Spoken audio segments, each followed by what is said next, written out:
They called the police on me for trying to enter my own home. I was standing outside my lakeside cabin, keys in hand, staring through the window at a total stranger who was live streaming from inside my living room. Meanwhile, the president of our HOA was confidently telling the arriving officers that I was a dangerous stalker. The stranger inside, she'd already been living there for weeks, and somehow, I was the criminal for coming home early from a business trip. What I uncovered next about my HOA presidenta and her mysterious gesta will make you rethink everything you believe about the people running your neighborhood. Drop a comment below with where you're watching from, because this story, it's going to blow your mind. Let's rewind to when the nightmare truly began 8 months before things spiraled out of control. It started when I filed what I assumed was a routine complaint. Our HOA president, Diane Hawthorne, had painted her house adoring neon pink, an obvious violation of our community's architectural guidelines. As a software developer who thrives on order in systems,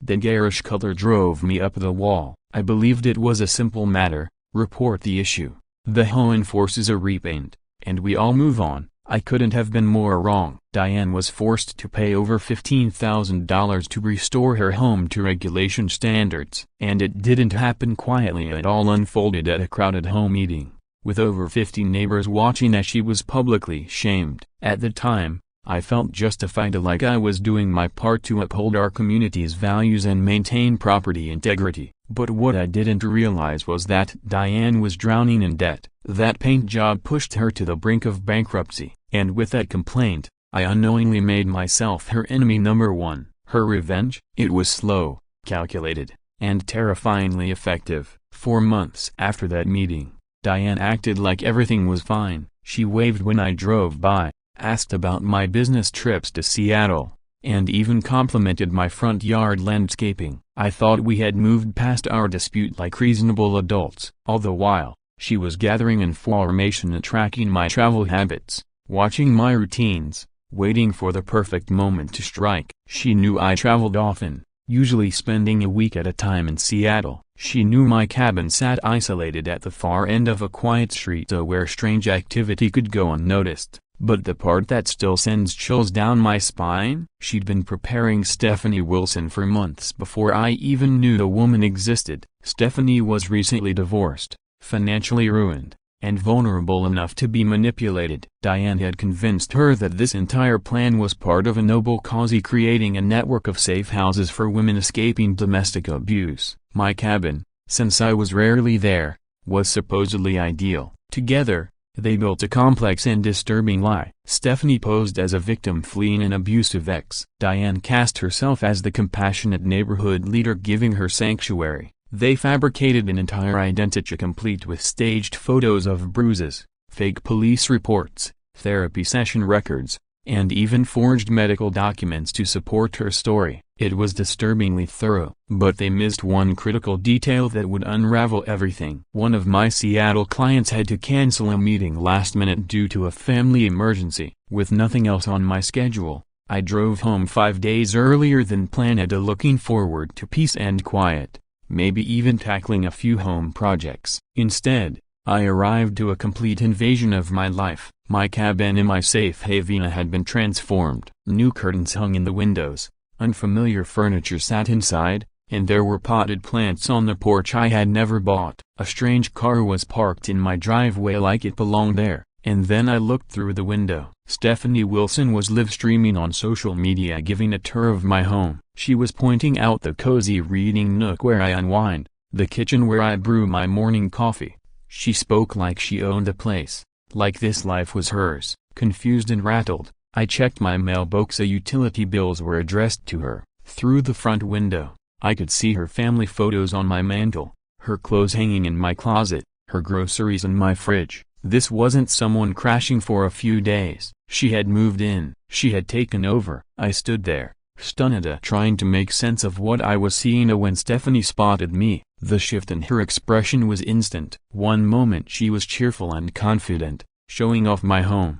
The next, she was in full-blown panic, shrieking in terror, grabbing her phone and pointing at me like I was a threat. Moments later, Diane appeared sprinting down the street in a ridiculous homemade outfit that looked like it came from a costume store. Her vest had crisis response slapped across the chest, complete with fake badges and a clipboard like she was coordinating emergency relief. She quickly inserted herself between me and the door, pulling out her phone and calling 911 in the most theatrical tone I've ever heard. "We need immediate police response at 247 Lakeview Drive," she said. "A domestic violence survivor is being confronted by her stalker. He's on the property now." I tried to explain that this was my home, and I had no clue who this woman was, but Diane kept raising her voice, drowning me out, while Stephanie sobbed on cue behind her. When Officer Williams finally arrived, I thought, oh, finally this insane mix-up will be cleared up. I had my driver's license,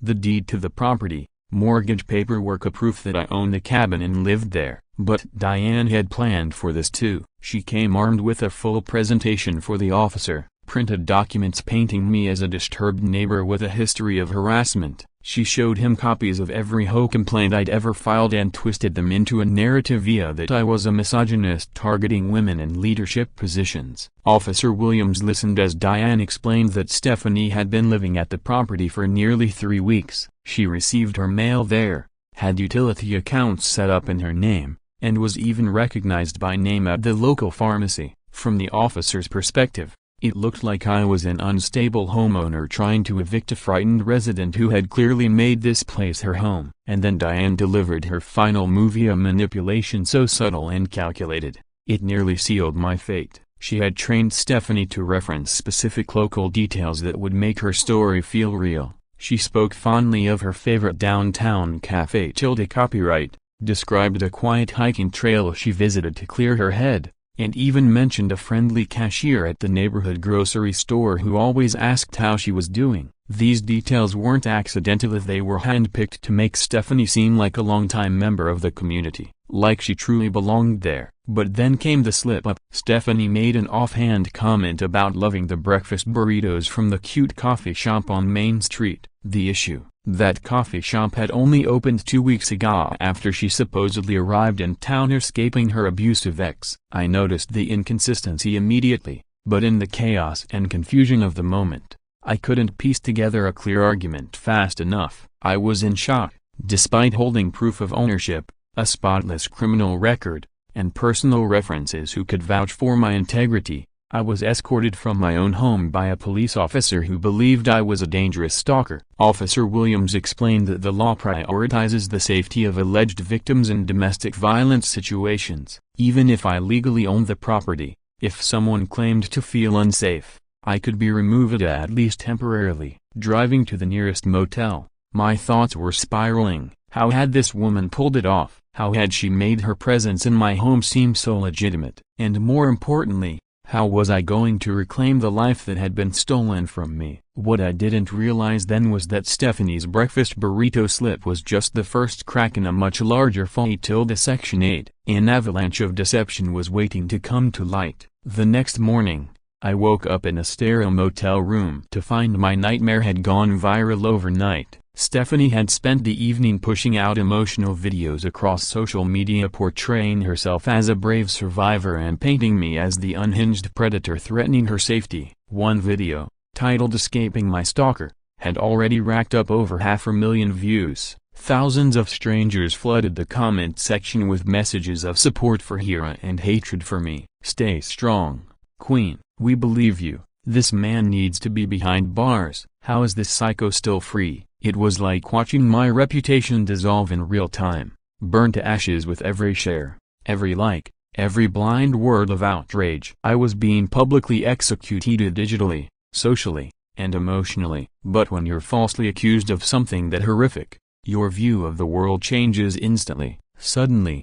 every small detail matters. Every conversation, every date, every discrepancy becomes a clue, because you know that your survival now depends on uncovering the truth. That's when I did what I've always been good at. I started treating the situation like a software problem, something that needed to be analyzed, documented, and reverse-engineered. I began building spreadsheets, cross-referencing Stephanie's social media content with my travel logs and expense reports. The inconsistencies were glaring, She had posted photos from inside my cabana claiming it was her new safe space on dates when I had time-stamped receipts and digital logs showing I was still in Seattle. She referenced community events and weather patterns that didn't match her supposed timeline. She made offhand remarks about local shops, seasonal happenings, and town quirks that no new arrival could have known unless they'd been around for far longer than 3 weeks. I started screenshotting every post, every caption before she could alter or delete anything, building a digital timeline that could prove the truth. But while I was locked in my motel room gathering evidence,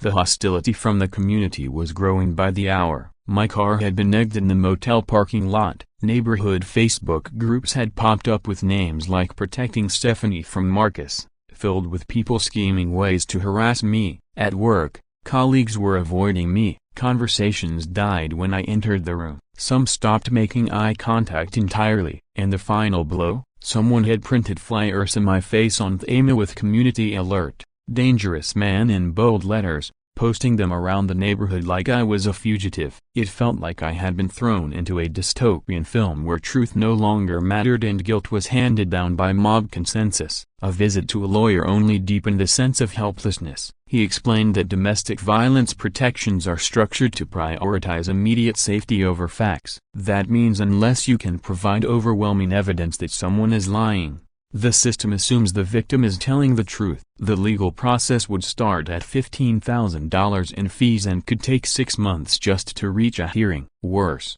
a restraining order had already been issued banning me from coming within 500 feet of my own property. I was trapped. The more I tried to fight back, the guiltier I looked. The entire system felt rigged against anyone who expected it to operate with fairness and logic. Then everything changed thanks to a quiet moment in the grocery store. That's where I ran into Robert Wilson. Robert had lived in our neighborhood for over 2 decades. A retired police detective with a calm, steady gaze that made you feel like he could read straight through any lie. "I've been watching this unfold," he said, glancing around to make sure no one was eavesdropping. "And something about it doesn't add up." He explained that after 3 decades investigating domestic violence cases, there were patterns he'd learned to recognize: details, behaviors, inconsistencies. And this story? It didn't fit. Robert's quiet concern wasn't just comforting, it was a lifeline. And more importantly, it meant at least one person in law enforcement was beginning to question the narrative everyone else had blindly accepted. Robert then told me about his friend, Kevin Morrison, a man who'd lost everything in a nearly identical situation just a year before. While Kevin was away, a woman claiming to be fleeing domestic abuse had moved into his cabin. By the time the legal dust had settled, Kevin had been forced out of his $200,000 property and was now scraping by in a cramped apartment across town. Robert's investigative instincts were exactly what I needed to make sense of the madness I was living through. Within just 48 hours, he'd uncovered a pattern that sent a chill through my entire body and sparked a fire in me I didn't know I had. Kevin's case wasn't a one-off. There were others. Over the past 2 years, there had been at least 3 other cases in our region with the same eerie structure. A woman would claim she was escaping an abuser, move into someone's vacant property while they were away, establish residency, and then weaponize the legal system to force the rightful owner to walk away. Emotionally, financially, and legally broken. But then Robert found something that turned my fear into full-blown rage. There, in multiple case files, was the same face appearing again and again, Angela Thompson. Her name changed from one situation to the next, but it was clearly the same woman. Different stories, different victims, same manipulative smile. Angela was no victim, she was a professional grifter. She played the role of the abused woman with terrifying skill, bouncing from one house to the next, helping others pull off the same scheme while refining the act with each job. Robert discovered photos of her in stolen homes, striking confident poses like a real estate agent marketing a dream listing. Same woman, different twigs. New story, new house. She wasn't stealing one home, she was running a real estate scam worth millions, a one broken homeowner at a time. Worse yet, she was training others to do the same. Robert found evidence of her coaching women on how to apply fake bruises with makeup, how to fake trembling voices, how to produce tears on cue. She rehearsed with them, drilled them, made them repeat their stories until the lies came out naturally, effortless, believable, heartbreaking. Angela had turned fraud into a career, and Diane, she was clearly one of her newest apprentices. As Robert and I built our case, Diane began to panic. She retaliated hard, filing harassment charges against me, accusing me of masterminding a campaign to silence victims of domestic violence. She even submitted doctored security footage, edited to make it seem like I was lurking around Stephanie's home when all I was doing was collecting evidence from public property. But not everything was going according to Diane's script. Stephanie was cracking. Robert noticed it first. She'd hesitate before posting her video updates, sometimes typing and deleting multiple drafts before publishing anything. On live streams, her body language had shifted to less composed, more anxious. Her voice occasionally wavered. It wasn't confidence anymore. It was the strain of carrying a lie that had gone too far, and then everything changed. During what was supposed to be a private prep session between Diane and Stephanie, Stephanie accidentally went live on social media. What the audience heard was devastating. Diane's voice rang out loud and clear. "Remember, act more afraid when the neighbors are around. Say he makes you feel unsafe, feel like he might snap at any moment." Comments started pouring in. "Wait, is this scripted? Is she being coached right now? This feels fake as hell." Stephanie realized what was happening too late. She ended the live stream in a panic, but the damage was already done. Several viewers had screen recorded it before she could delete the evidence. That night, Robert showed me the saved footage. It was the first time since this all began that I felt a flicker of real hope. Maybe, just maybe, this nightmare could end with the truth finally being seen. But would this one video be enough? Or would Diane find a way to silence everyone before the truth could come to light? To anyone watching, what would you do if this evidence landed in your hands? The next few days felt like watching a mask slowly slip. Stephanie was starting to wake up, and it showed. Robert had played his role carefully, positioning himself as the neutral, concerned neighbor who just wanted to understand both sides. This gave him access to Stephanie in a way I never could. And what he observed was telling. Stephanie would pause before answering simple questions. She'd flinch when neighbors praised her for her courage. She seemed unsure about details she should have known if her story was real. The real fracture came when she overheard Diane on the phone, saying, "The Wilson operation is ahead of schedule." That word operation lodged in Stephanie's mind like a shard of glass. What kind of friend calls helping someone in operation, and why did it have a schedule? That moment triggered doubt. You could see it begin to creep into Stephanie's social media activity. Her confident, righteous persona began to waver. Posts became less frequent, shorter. Her videos lacked the fire they once had. And when she did appear on camera, she looked tired and haunted. Even Robert confided that she had started asking him vague legal questions. How long do these cases usually last? What happens if someone files a false report? What are the consequences? She never asked outright, but the meaning was clear. She was starting to fear the hole she had dug. Meanwhile, I kept doing what I do best, breaking down digital footprints. I combed through metadata, analyzed timestamps, and lined everything up into a master timeline. Every contradiction, every slip-up, every lie laid bare. And Robert? He wasn't done either. He tracked down Angela Thompson's full history. It read like the resume of a seasoned con artist. At least 15 cases over the past 5 years. In each one, she was the veteran, teaching others how to pretend convincingly. Her services came at a pricey $2,000 per month plus free housing, in exchange for orchestrating emotionally manipulative schemes that ruin lives. She had perfected everything from fake medical documents to makeup bruises to voice-trembling techniques. She knew exactly how to manipulate law enforcement's instinct to protect. But the most terrifying thing? Angela Thompson wasn't done. Not even close. The most chilling revelation came when Robert uncovered Angela's training materials, actual written manuals designed to teach women how to appear as credible victims and consistently display trauma responses under intense questioning. But the real turning point came when Stephanie stumbled upon Diane's coaching journal tucked away in a kitchen drawer. It wasn't just notes, it was a step-by-step script for emotionally dismantling people's lives. Page after page outlined how to deliver a convincing victim performance, how to respond when confronted by the homeowner, what specific phrases to use with law enforcement to trigger maximum protection, how to build sympathy through social media, and even contingency plans for when the lies began to unravel. That was the moment Stephanie's world shattered. She realized every emotion she had displayed, every tear, every trembling moment of fear had been carefully directed by Diane. It was all a performance. And when that realization hit, Stephanie finally broke down. At this time, her tears were real. They weren't part of the role. They were filled with guilt, horror, and deep regret over the harm she had caused. But the worst blow hadn't hit yet. Stephanie also found professionally designed marketing materials, ads featuring her photo and glowing testimonials about her placement success. Diane had been using her image to promote these crimes, selling her as a case study in how effective their so-called emergency housing program was. These brochures disguised property theft as a kind of noble cause,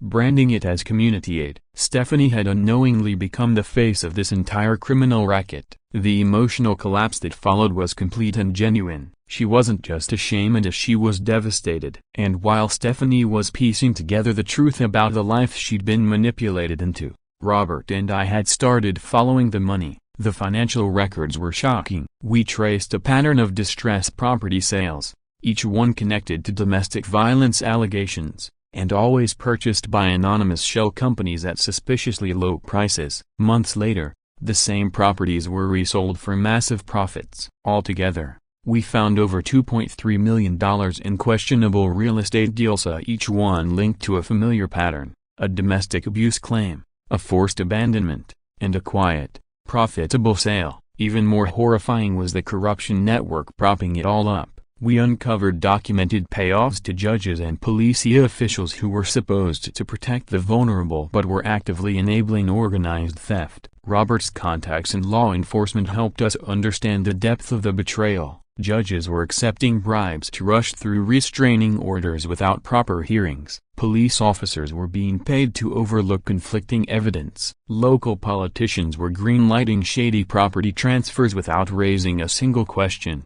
This wasn't a scam, it was a coordinated criminal impery, and our local justice system had been deeply compromised. Robert knew we couldn't handle this alone. We needed help at the federal level, but we had to tread carefully. We had no idea how far the influence of this ring extended. Eventually, through a neighbor they both trusted, Robert reached out to Stephanie with an offer: full immunity in exchange for her cooperation with federal investigators. She was terrified, but she also saw a chance to escape the web she'd been trapped in. She agreed to wear a wire and secretly record her conversations with Diane. But you could see the fear in her. She knew the stakes. If Diane caught her, the consequences would be dire. The recordings Stephanie captured over the next week were beyond anything we had imagined. Diane talked openly about operations in 3 different states. In just 5 years, her network had stolen 47 properties. She had full-scale training centers where she taught women how to convincingly fake the signs of abuse, complete with makeup tutorials to simulate realistic injuries and acting lessons to ensure consistent stories during police interviews. In one conversation that still haunts me,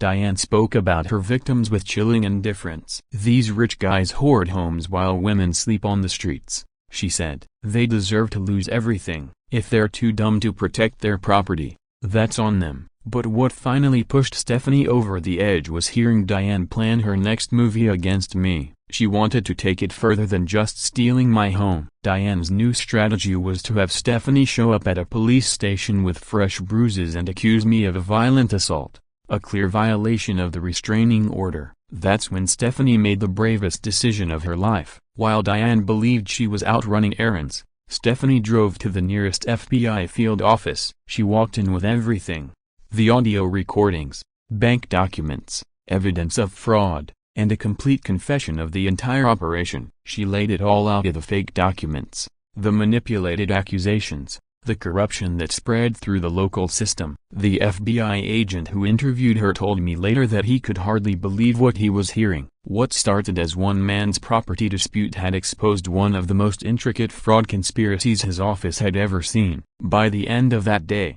FBI phones were lighting up in field offices across multiple states. The evidence Stephanie delivered confirmed that this was a multi-state criminal operation, complete with bribery, fraud, and systemic abuse of legal protections meant to help real victims. And now, the entire house of cards was finally starting to fall. Stephanie had no idea that the most dangerous part of this nightmare was still ahead. She had just handed over recordings, financial statements, and a full confession to the FBI, evidence so comprehensive that it stunned even seasoned agents. But Diane had one final, devastating move left that could ruin them both. When Special Agent Rivera from the FBI's Organized Crime Division reviewed the material Stephanie provided, he quickly realized this wasn't a local housing scam, it was a large-scale, cross-state criminal operation. The evidence of interstate fraud, bribery, and a deep web of corruption pushed this into federal jurisdiction. Without delay,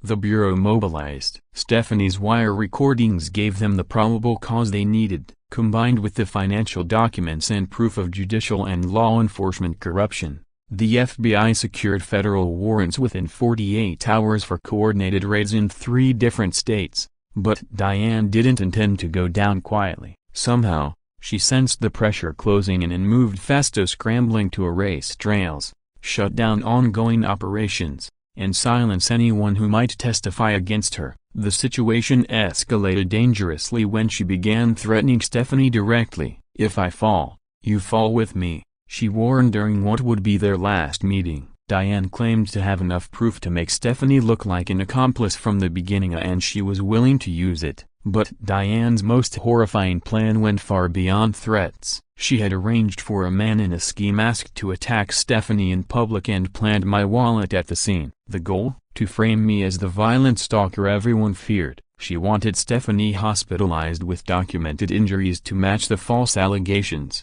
giving her an airtight narrative and leaving me utterly destroyed. The sheer cruelty of that plan shattered what little loyalty Stephanie had left. She now saw Diane not as a misguided activist, but as a ruthless sociopath who would harm anyone to save herself. Terrified and disgusted, Stephanie contacted her FBI handler immediately. She disclosed the planned assault, giving agents the information they needed to intercept the hired attacker before he could strike. The FBI not only stopped the assault but also tied the attacker directly to Diane, giving prosecutors rock-solid evidence of conspiracy and attempted assault. Meanwhile, Robert's team of retired law enforcement officers had been conducting their own parallel surveillance. They tracked Diane to a storage facility where she made repeated visits, presumably to access files tied to her illegal operations. They documented her meetings with individuals who clearly weren't victims but looked more like co-conspirators discussing business matters. Most significantly,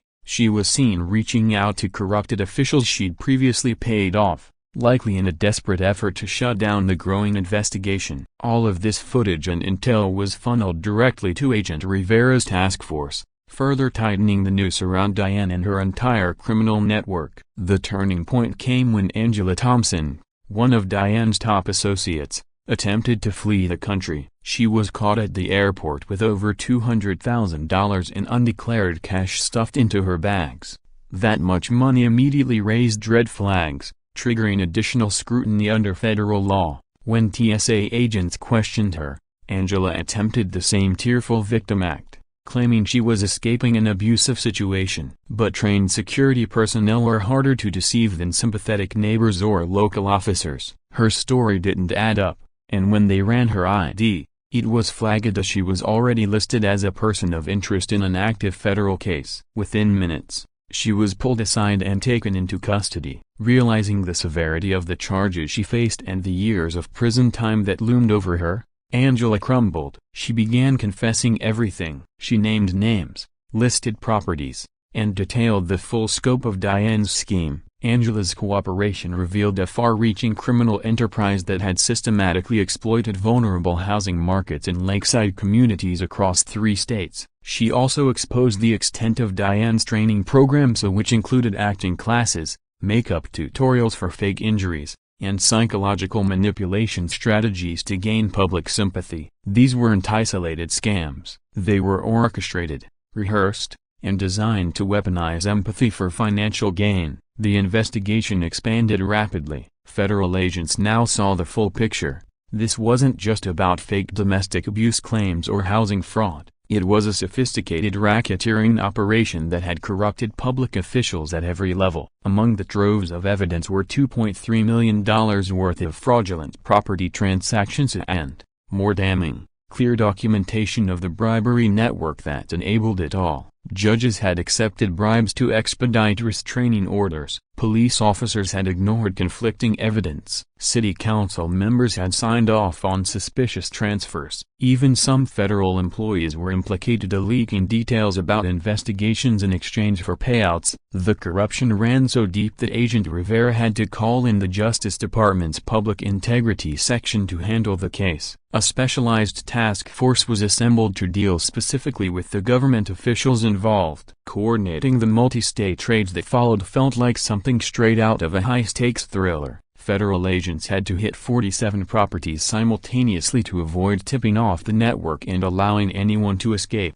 To prevent Diane's network from escaping or destroying crucial evidence, federal agents launched simultaneous raids across 47 locations. They identified 23 individuals directly tied to the conspiracy, including compromised judges and law enforcement officials who were critical to the scheme's success. Executing such a massive operation required seamless coordination across multiple FBI field offices, trustworthy local and state police departments, and experienced federal prosecutors who could navigate the complexities of multi-state racketeering cases. The entire operation was kept tightly under wraps until the last moment, since Diane had moles embedded in local government who would have warned her if anything seemed suspicious. But Diane's instincts proved to be razor sharp. She sensed a storm coming and made one last desperate move to save herself. She began staging community protests, framing the FBI's investigation as an attack on those advocating for vulnerable women. She accused federal agents of targeting innocent activists and manipulated her political connections to those same officials she'd bribed, hoping to pressure them into shutting the investigation down before it could collapse her empire. Then she made a final, stunning move that was both audacious and delusional. Diane barricaded herself inside my cabana with Stephanie, claiming they were being silenced by corrupt authorities. She launched a live social media broadcast from inside, speaking to thousands of viewers, trying to cast herself and Stephanie as whistleblowers being persecuted for exposing government corruption. What Diane didn't realize was that every word she spoke was being recorded, and those live-stream confessions would later be used as damning evidence during her federal trial. For 6 tense hours, federal agents surrounded my cabin. Inside, Diane continued trying to manipulate the situation, holding Stephanie hostage with the delusion that they could still tell their truth together. Eventually, Stephanie persuaded her to surrender. Diane emerged in handcuffs, still ranting about conspiracies, as tens of thousands watched her arrest in real time. You'd think with all that evidence, the trial would be an open and shut case. It wasn't. The moment the trial began, it became a national spectacle. Media crews swarmed the courthouse. Court TV set up shop. Netflix documented every move for a true crime series. The public couldn't get enough of the scandal, a nightmarish collision of fake abuse claims, property theft, and systemic corruption. But the spotlight had a dark side. Stephanie began receiving death threats from radical fringe groups accusing her of betraying women by exposing what they bizarrely called creative housing justice. Federal marshals had to step in and provide round-the-clock protection for her and her family. Some groups had even turned Diane into a folk hero, claiming she had been fighting oppressive systems by any means necessary. In court, the prosecution laid out a staggering case. Over 500 pieces of physical evidence, testimony from 47 victims across 3 states, financial records documenting $2.3 million in fraudulent property seizures over 5 years. But the most incriminating piece of evidence? Diane's own voice. Hours of audio where she detailed exactly how she rigged legal systems, bribed officials, and destroyed lives for profit. When those tapes played in the courtroom, you could hear her chilling words echoing in total silence. These rich men deserve to lose everything. If they can't protect what's theirs, that's just natural selection. Then came Stephanie's testimony. The entire courtroom went still as she described how Diane had trained her to become a professional victim. She revealed the makeup tutorials for realistic bruises, the acting classes for crying on cue, and the carefully scripted lies she had memorized for police, neighbors, and court officials. I lost myself, she confessed through real, raw tears so different from the ones she'd faked. Every emotion was rehearsed, every fear was manufactured, and I helped destroy lives because I truly believed I was helping. Diane's defense was as outrageous as expected. She fired her lawyers and chose to represent herself using the courtroom as her stage. She painted herself as a champion for homeless women, claiming she was only trying to redistribute wealth from greedy property owners to those in need. She insisted she was being framed by federal agents working to silence a social movement. She used every trick in the book to stir sympathy and shift blame. But then the prosecution delivered a twist that stunned everyone in the courtroom, including me. The FBI had uncovered evidence linking Diane's methods to over 200 additional stolen properties across the country. She wasn't the mastermind. She was just a cog in a far larger national crime syndicate, an organized operation of deception and corruption that had infiltrated communities from coast to coast. Federal agents soon uncovered the shocking truth. Diane wasn't acting alone. She was part of a coordinated criminal enterprise that spanned the entire country. Investigators identified 15 other women known internally as HOA queens who were all orchestrating nearly identical real estate theft operations in affluent lakeside communities across the U.S.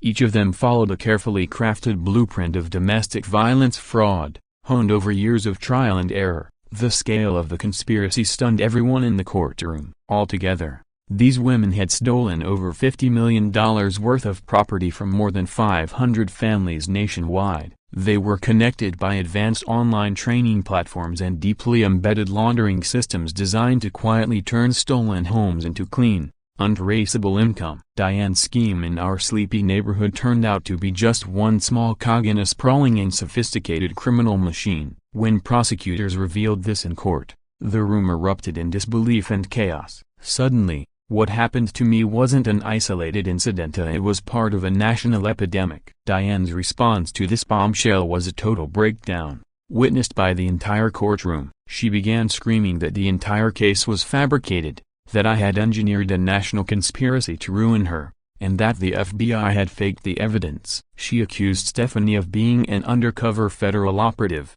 claimed Angela had been tortured into testifying, and insisted that all the audio recordings were digitally manipulated using artificial intelligence. The judge had no choice but to eject her from the courtroom repeatedly for contempt. Even while removed, she continued to derail the trial with erratic outbursts, hurling threats and wild accusations at witnesses. It became clear to everyone watching that Diane had fully lost touch with reality, still convinced she was a victim of some government vendetta rather than a criminal caught red-handed. Ironically, her delusional behavior only strengthened the prosecution's case, revealing the manipulative mindset needed to execute such a far-reaching fraud. Her desperate theatrics stood in stark contrast to the quiet, credible testimony delivered by her victims. But it was Angela Thompson's testimony that fully sealed Diane's fate. Calm and composed, Angela laid out every detail: the property scams, the scripted victim training sessions, and the bribes paid to corrupt officials. She brought physical evidence to back it all up: training manuals from their so-called Domestic Violence Acting Academy, complete with written scripts, injury makeup guides, and psychological tactics for manipulating law enforcement and community members. Angela had agreed to testify in exchange for a reduced 5-year sentence, and her cooperation peeled back the mask on the cold, calculated nature of their crimes. When it was finally my turn to speak, I gave my victim impact statement with a lump in my throat. I explained what it felt like to be branded a threat in your own community, to be pushed out of your home by people who pretended to care. I talked about the financial wreckage, the emotional scars, and the deep betrayal of realizing your neighbors had sold you out for a quick payout. But I emphasized that this wasn't just about money or property, it was about trust, the kind of trust that holds communities together. Diane and her network had weaponized that trust to target innocent families. They had taken something sacred and twisted it into a tool for destruction. The jury returned their verdict in under 6 hours, guilty on all 47 federal counts, including racketeering under the Organized Crime Control Act. Judge Harrison delivered the sentence of 35 years in a federal prison with no chance of parole. She was also ordered to pay $2.8 million in restitution and punitive damages, with all her assets seized for victim compensation, her home, her vehicles, and every cent she had illegally gained. Her final outburst was broadcast live. "You're destroying the community protector," she screamed as marshals cuffed her. "I was defending women from predators." That moment went viral. The footage of her being hauled away trended globally under the hashtag #KarenGetsLife sentence. With Diane behind bars, most people assumed the ordeal was finally over. But sometimes, the real danger starts only after you think the battle is won. The experience that nearly shattered my life ended up giving it deeper meaning than I ever imagined. No amount of money could match the fulfillment I now felt. Stephanie's path to redemption was equally powerful. Despite having legal immunity and facing no charges, she chose to complete 500 hours of volunteer work, supporting real victims of domestic abuse at shelters and crisis centers. She returned to school, earning her license as a therapist specializing in recovery from psychological manipulation and focusing her practice on helping those exploited by fraud and coercion. She eventually married a social worker she met during her volunteer work, and together, they've dedicated their lives to helping people heal and regain trust. Stephanie now joins me at conferences and outreach events, candidly sharing her story of being misled and highlighting the psychological tactics used by criminals to exploit vulnerable individuals. Her transformation is a powerful reminder that people can change when they are held accountable and given the tools to make things right. Her bravery in testifying against Diane exposed the entire criminal web and likely prevented countless others from being harmed. Our neighborhood also experienced a rebirth. After the truth came out and the corrupt elements were removed, property values jumped by 25%. But the most meaningful shift was emotional. Neighbors who once barely spoke had formed genuine bonds. Shared hardship had forged a real sense of community. We elected an entirely new HOA board and rewrote every policy to ensure accountability and transparency. Today, our area is seen as a model for ethical, reformed HOA governance. We even created an annual tradition, Truth Day, held on the anniversary of Diane's arrest. It reminds us to remain alert and never blindly trust authority. It's become a regional event, drawing in guests from nearby neighborhoods eager to learn how to protect themselves from similar scams. Angela Thompson was released after serving 3 of her 5 years, thanks to good behavior and continued cooperation with federal investigations. She now works in retail, attends therapy regularly, and has personally apologized to every victim's family who would meet with her. Her change appears genuine. She now speaks to the public about the dangers of being lured into easy money schemes and how desperation can cloud moral judgment. Her cautionary tale has helped steer others away from making the same mistakes. The legal ripple effects of our case have been profound. Chand vs. Hawthorne is now a key case study in law schools,